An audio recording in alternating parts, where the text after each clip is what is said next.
Welcome to the Learning Pines YouTube. We hope this video helps. You'll begin by preparing your environment. Install Node LTS and NPM because Firebase tooling depends on them. Then install the Firebase CLI and use Firebase login so commands map to your account. Open the project folder in VS Code and add official Firebase extensions for quick commands and snippets. Once done, run Firebase in it and select Hosting, Functions, or Firestore as needed. This scaffolds Firebase.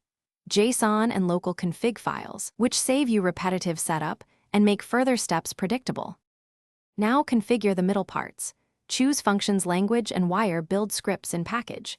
JSON so VS Code tasks can transpile and watch changes. Configure Firestore rules and storage security.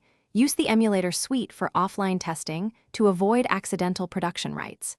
Make sure to add necessary environment variables and service account credentials securely, then reference them from functions via process. Env. This prevents leaking secrets. Once your local emulators run and tests pass, you'll be ready to build artifacts for deployment. To finish, build your front end and functions, then deploy with Firebase Deploy, or target hosting or functions specifically for faster iterations. After deployment, verify via the Firebase console and test authentication flows, endpoints, and storage rules in production. Make sure your project ID and active account match. Set up CI to run builds and deploys automatically once stable. If something goes wrong, check billing for paid features. Rerun Firebase login, confirm emulator ports are free, and rerun with debug to inspect verbose errors for quick fixes. Thanks for watching. Consider subscribing if we helped you.